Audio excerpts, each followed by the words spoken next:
যুক্তরাষ্ট্রে স্টাডি করার স্বপ্ন নিয়ে প্রতিবছর বাংলাদেশি সহ লাখ লাখ বিদেশি শিক্ষার্থী দেশটিতে উচ্চশিক্ষার জন্য আবেদন করেন। কিন্তু এবার সেই স্বপ্নে বড় ধাক্কা দিল যুক্তরাষ্ট্রের পররাষ্ট্র দপ্তর। নতুন করে শিক্ষার্থী ভিসা বা বৈদেশিক বিনিময় কর্মসূচির আওতায় আবেদন করা শিক্ষার্থীদের সাক্ষাৎকার বা অ্যাপয়েন্টমেন্ট প্রক্রিয়া অনির্দিষ্টকালের জন্য স্থগিত করার ঘোষণা দিয়েছে পররাষ্ট্র দপ্তর। গতকালই গুরুত্বপূর্ণ ঘোষণাটি আসে।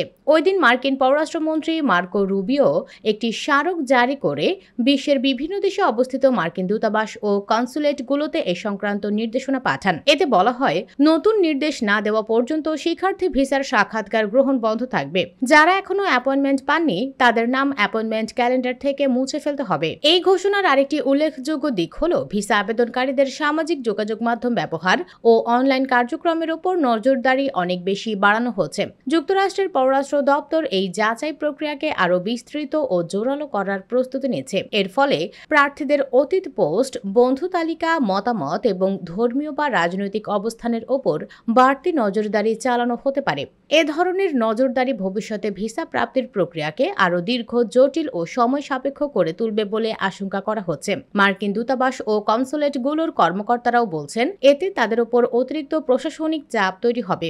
এই সিদ্ধান্ত এমন এক সময়ে এলো যখন যুক্তরাষ্ট্রের বিশ্ববিদ্যালয়গুলোর সঙ্গে ট্রাম্প প্রশাসনের দ্বন্দ্ব তীব্র আকার ধারণ করেছে। সাবেক প্রেসিডেন্ট ডোনাল্ড ট্রাম্প সম্প্রতি একাধিক শীর্ষস্থানীয় বিশ্ববিদ্যালয়ে, বিশেষ করে হার্ভার্ড, ইয়েল ও কলম্বিয়া ইউনিভার্সিটিকে চরম বামপন্থী আদর্শ প্রচারের অভিযোগে অভিযুক্ত করেছেন। তার দাবি, এসব প্রতিষ্ঠান ইহুদি বিদ্বেষ ছড়াতে সহায়তা করছে এবং সংখ্যালঘু শিক্ষার্থীদের অগ্রাধিকার দিয়ে বৈষম্যমূলক ভর্তি নীতি অনুসরণ করছে। গত 22 মে হার্ভার্ড বিশ্ববিদ্যালয়ের বিরুদ্ধে আরও একটি চরম পদক্ষেপ নেয় ট্রাম্প প্রশাসন। প্রতিষ্ঠানটিতে বিদেশি শিক্ষার্থী ভর্তি কার্যক্রম সাময়িকভাবে স্থগিত করে তারা। একই সঙ্গে যুক্তরাষ্ট্রে অবস্থানরত বিদেশি শিক্ষার্থীদের অন্য কোনো প্রতিষ্ঠানে স্থানান্তরের ওপরও নিষেধাজ্ঞা জারি করা হয়।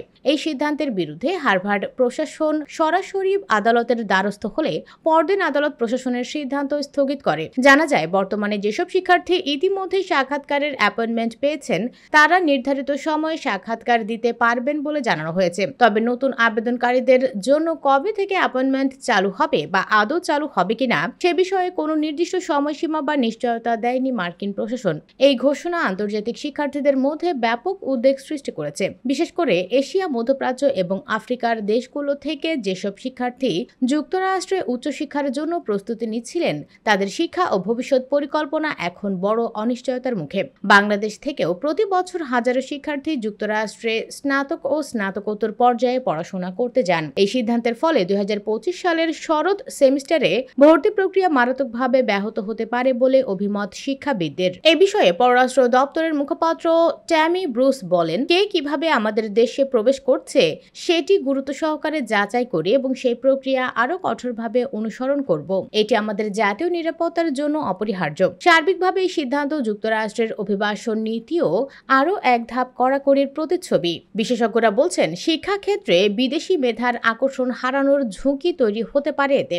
যুক্তরাষ্ট্র দীর্ঘদিন ধরে বৈশ্বিক মেধার কেন্দ্রস্থল হিসেবে বিবেচিত হলেও এমন নীতির ফলে শিক্ষার্থীরা হয়তো কানাডা, যুক্তরাজ্য, অস্ট্রেলিয়া বা ইউরোপীয় দেশগুলোর দিকে ঝুঁকে পড়তে পারেন।